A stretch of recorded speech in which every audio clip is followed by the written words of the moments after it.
तो दाल तो हर घर में बनाई जाती है। आप इस दाल की रेसिपी को एक बार मेरे तरीके से बनाकर देखें। यकीन करें इसकी खुशबू से ही आपका दिल खुश हो जाएगा। तो आज आपसे शेयर करूंगी मैं दाल की रेसिपी। दाल ऐसी दानेदार बनेगी और बनेगी तो इतनी करारी और चटपटी कि खाते खाते हाथ ही नहीं रुकेगा। तो रेसिपी को एंड तक देखें, अच्छी लगे तो लाइक कर दीजिए और साथ के साथ डेली के जायके को सब्सक्राइब भी कर लीजिए। सबसे पहले बिस्मिल्लाहिर्रहमानिर्रहीम, अस्सलाम वालेकुम। मैं हूँ समरीन अकमल। मैं आपको अपने चैनल दिल्ली के जायक़े में वेलकम करती हूँ। उम्मीद करती हूँ आप सब लोग खैरियत से होंगे। तो आज इस दाल की रेसिपी आप लोगों के साथ शेयर कर रही हूँ जो कि बहुत ही मज़े की बनती है। और सबसे बढ़कर हमने जो आपको कचूमर चटनी और अचारी सलाद की रेसिपी शेयर करी है, उसके साथ तो मैं कहती हूँ इस रेसिपी का मज़ा ही दुबाला हो जाएगा। तो चले रेसिपी स्टार्ट करने से पहले जिन लोगों ने अभी तक दिल्ली के जायके सब्सक्राइब नहीं किया है तो आप लोग दिल्ली के जायके सब्सक्राइब कर लीजिए। बेल के बटन को ज़रूर प्रेस कीजिएगा, इससे मेरी हर नई आने वाली इसी तरह की यमी यमी रेसिपी आपको फौरी देखने को मिलेगी। रेसिपी को अपने फ्रेंड फैमिली में लाजमी शेयर भी किया करें, लाइक तो अभी सही कर दीजिए क्योंकि ये बहुत मज़े की रेसिपी बनने जा रही है। तो चले रेसिपी बनाना स्टार्ट कर लेते हैं। तो जायकेदार दाल बनाने मैं आपको दाल के बारे में बता दूं। यहाँ पर मैंने मूंग की छिलकों वाली दाल ली है जो कि बहुत ही टेस्टी बनती है। ये मैंने तकरीबन 1 कप ली है। ये दाल मैंने मेजरमेंट कप के हिसाब से 1 कप ली है और इसको मैंने अच्छी तरीके से साफ़ कर लिया है। अब मैं इसको भिगोने के लिए रख दूँगी, लेकिन सबसे पहले मैं इसको पानी से वॉश करूँगी 2 से 3 बार अच्छी तरीके से। उसके बाद मैं इसको आधे से 1 घंटे के लिए भिगोने के लिए रख दूँगी। तो हम यहाँ पर दाल को पहले भिगो देते हैं। दाल को यहीं काउंटर पे भिगोने के लिए रख देते हैं। आ जाते हैं नेक्स्ट स्टेप की तरफ। तो यहाँ पर दाल पकाने के लिए सबसे पहले मैं पतीली में ऑयल शामिल कर दूँगी। तो ऑयल मैंने यहाँ पर तकरीबन 5 से 6 टेबल स्पून जो है ऑयल ले लिया है। आप चाहें तो घी भी ले सकते हैं। अच्छा, ऑयल लेने के बाद अब मैं जैसे ही ऑयल मेरा गर्म हुआ तो यहाँ पर जो है मैं हाफ़ टी स्पून मैंने यहाँ पर जो है ज़ीरा शामिल कर दिया है।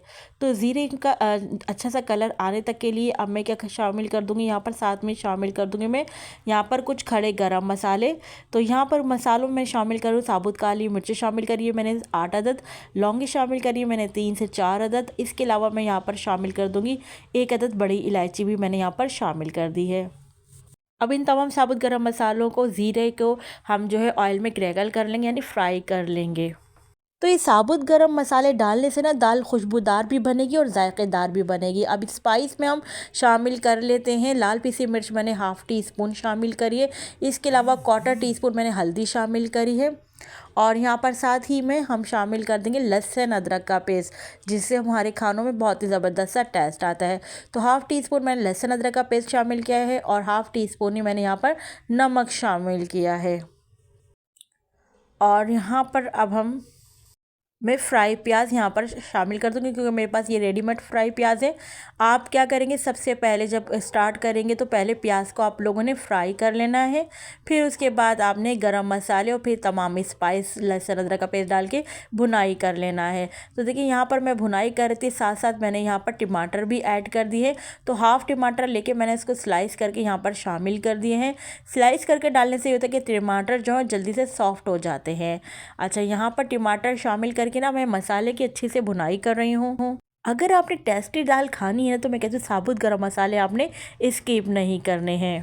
तो यहाँ पर मैं तमाम चीज़ों की भुनाई करी, जो हमने स्पाइस डाले हैं, जो हमने लहसुन अदरक का पेस्ट डाला है और अच्छी तरीके से हम भुनाई कर लेंगे। देखिए टमाटर भी हम सॉफ्ट होने तक यहाँ पर भुनाई करते जाएंगे। तो देखिए किसी भी खाने को आपने जायकेदार बनाना है तो उसकी भुनाई बहुत ज़रूरी है। तो देखिए यहाँ पर मेरा ऑयल सेपरेट हो गई थी, अच्छे से भुनाई हो गई थी, तो मैं अब पानी शामिल कर दिया है मैंने। तो आज आप लोगों से मैं शेयर कर रही हूँ भुनी हुई छिलकों वाली मूंग की दाल, जो कि बड़ी ही टेस्टी बनती है। बस आप लोग यहाँ पर क्या करेंगे, जैसे आपने देखा मसाला भुन गया तो मैंने दाल को ऐड कर दिया है। अब दाल की भी यहाँ पे क्या है, मैं अच्छी तरीके से मिक्सिंग कर लूँगी, यानी मसाले के साथ मैं अच्छी तरीके से दाल को ना मिक्स कर लूँगी। अब देखिए यहाँ पर सारा काम कमाल जो है ना पानी का ही है। अब आपने यहाँ पर पानी को ज़रा देख के डालना है। अभी जो मैंने पानी डाला है वो कम है, तो मैं थोड़ा यहाँ पर मज़ीद पानी और ऐड करूँगी। पानी इतना ऐड करेंगे हमारी दाल जो है ना वो अच्छे से डूब जाए। तो देखिए मैंने टोटल समझ लिया, आप यहाँ पर मैंने आधा गिलास जो है पानी का यहाँ पर ऐड किया है। आपकी दाल की क्वांटिटी जितनी होगी आप उस हिसाब से पानी ऐड कर लीजिएगा। मैंने अपनी दाल के हिसाब से यहाँ पर हाफ़ गिलास जो है पानी का ऐड कर दिया है। तो यहाँ पर मैं दाल को गलने तक के लिए रख दूँगी कवर करके। दाल जैसे ही हमारी गल जाएगी फिर हम उसको दम पे रख देंगे। अभी हम दाल को गलने के लिए कवर करके रख देते हैं। जो हमने पानी डाला है वो इसीलिए डाला है ताकि हमारी दाल इस पानी में सॉफ्ट हो जाए।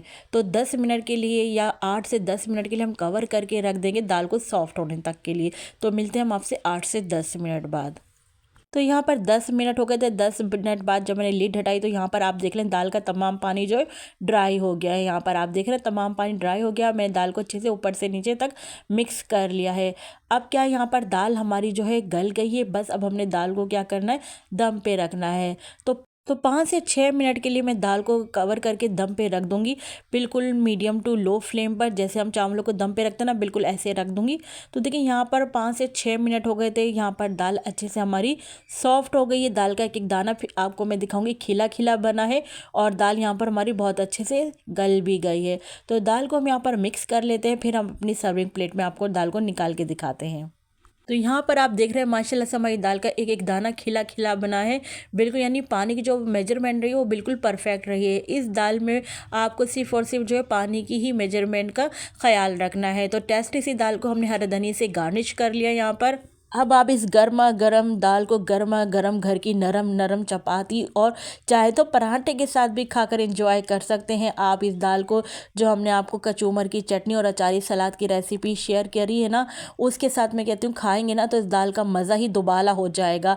मैंने इस दाल को उसी चटनी और अचारी सलाद के साथ इंजॉय किया था। आप यकीन करें खाने का जो मज़ा है ना, ज़बरदस्त दुबाला हो गया था। आप यकीन करिए बेहतरीन कॉम्बो है दाल का इस चटनी और अचारी सलाद के साथ। तो एक बार मेरे कहने से आप लोगों ने ना अचारी सलाद और कचूमर चटनी के साथ इस दाल को ज़रूर एंजॉय करना है। चाहे आप कोई सी भी दाल बनाएं, चाहे दाल चावल बनाएं, तो मटर चावल बनाएं, कोई सा भी पुलाव बनाएं, तो आप लोगों ने ज़रूर इसको एंजॉय करना है। आप देख रहे हैं माशाल्लाह से दाल का एक दाना खिला हुआ है। देखिए माशाल्लाह से दिखने में चीज़ अच्छी लग रही है। जो चीज़ दिखने में ही अच्छी लगे तो सोचे खाने में कितनी टेस्टी होगी।